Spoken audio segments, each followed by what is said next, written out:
So I was sitting on a crowded commuter train at the end of the long workday when a stranger turns to me and she asks, "Are you a theist?"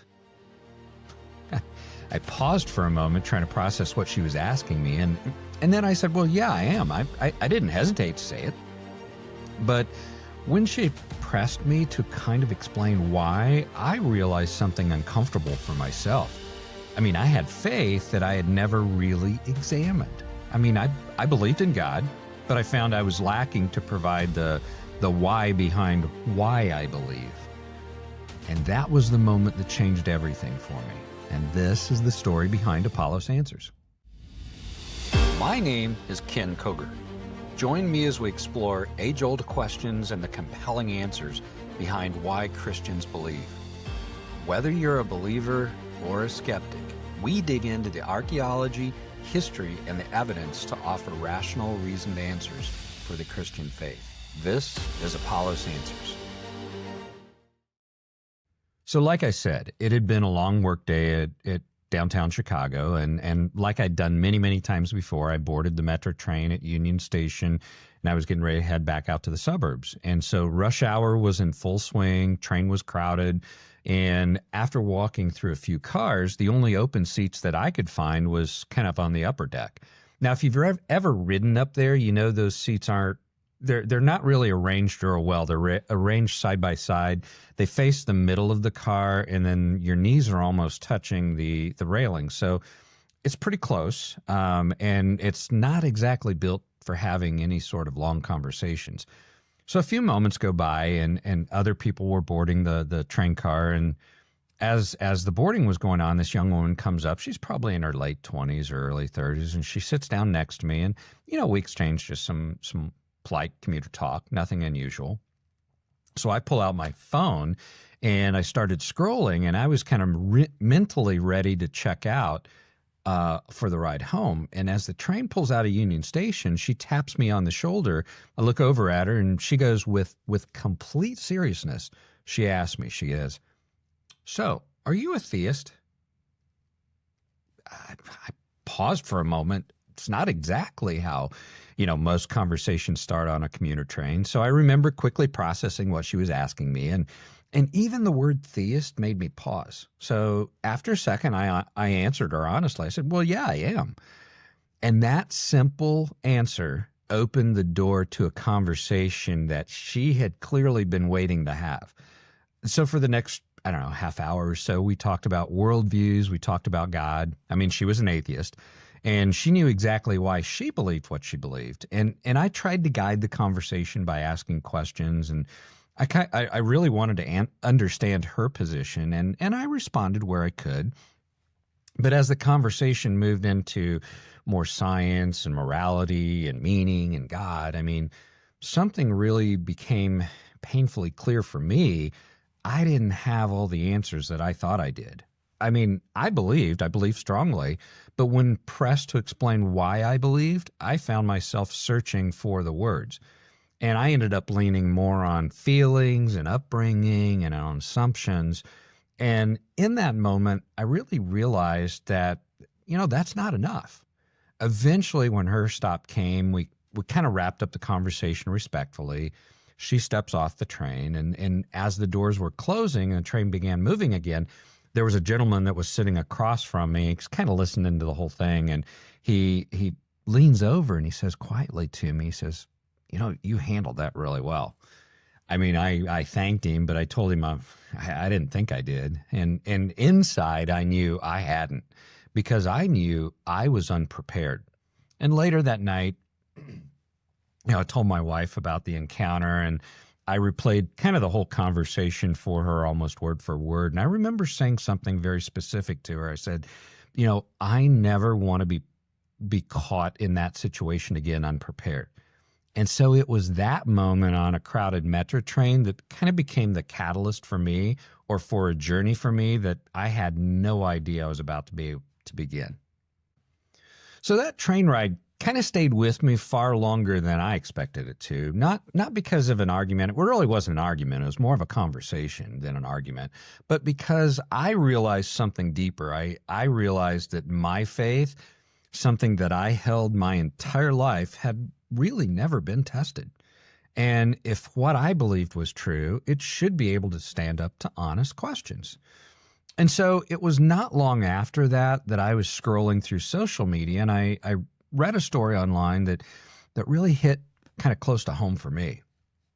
It was about a father who had raised his children in church, specifically his daughter, and they attended services regularly. She participated in youth groups, and by all appearances, her faith seemed solid. And so she heads off to college, and after her first semester, she comes home for break, and she tells her parents, well, now she's an atheist.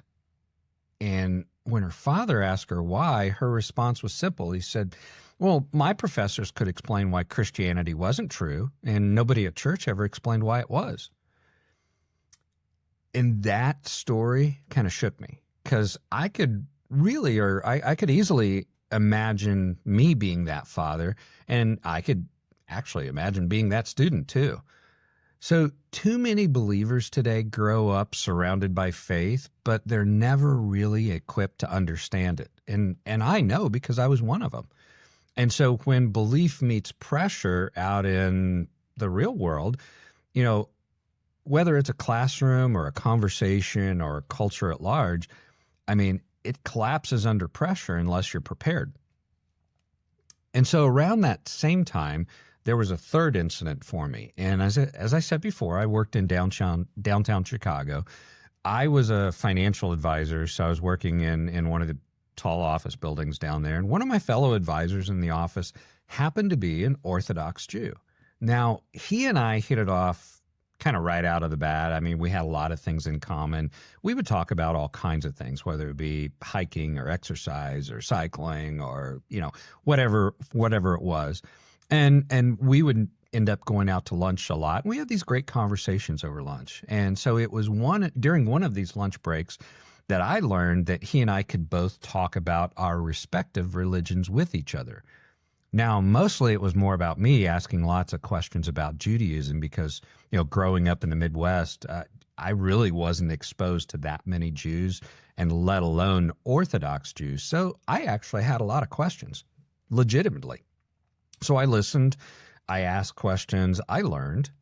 He was thoughtful. He was very sincere. He was deeply committed to his faith. And but this one conversation we had, it kind of never left me. So as we were talking, at some point, the subject of Jesus came up. And he casually said, oh, yeah, well, Jesus, he was a good man, a good teacher, but really nothing more than that.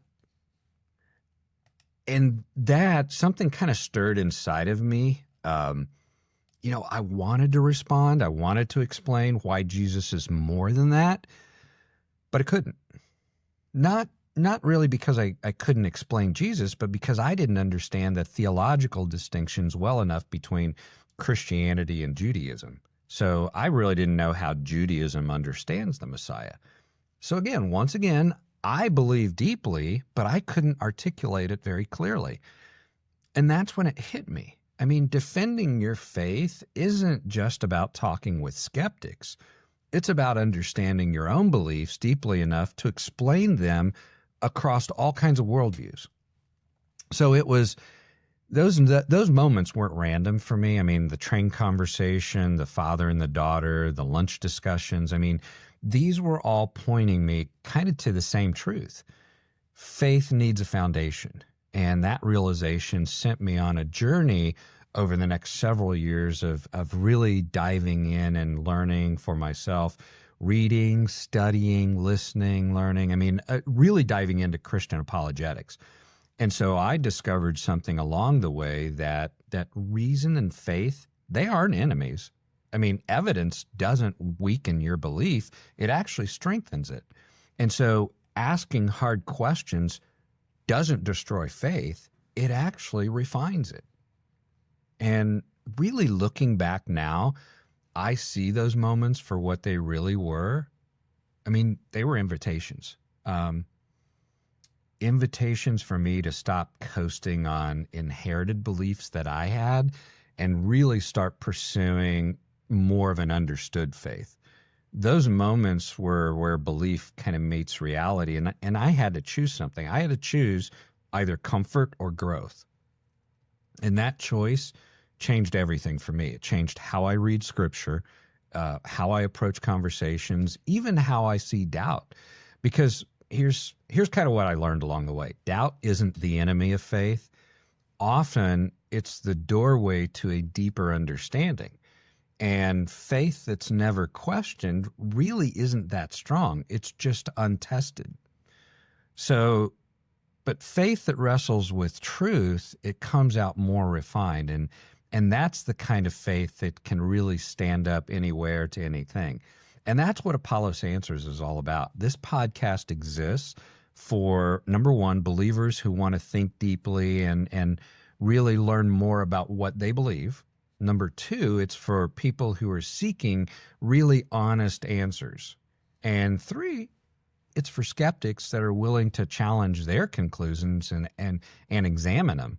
So it isn't about winning any sort of arguments. It's really about pursuing truth with clarity, humility, and confidence. You know, even the name that I chose, Apollos Answers, Apollos comes from the book of Acts. And Apollos was a learned Jewish Christian. He was from Alexandria, and he played a significant role in the early church, particularly in Ephesus and Corinth. And he was a native of Alexandria, and he was known as a very eloquent speaker. He was very well versed in the scriptures, but yet he was humble enough to learn. And that combination is what I hope really kind of defines this space of Apollos Answers. So here's my invitation to you. If you've ever struggled with how to answer a hard question, if you've ever doubted and wondered whether faith can really stand up to scrutiny, or if you've ever wanted to have more than just surface level answers, then you're in the right place. So join me as we explore the questions that really matter. Because if truth is really true, it'll always hold up under honest examination. So I'm glad you're here. Welcome to Apollos Answers.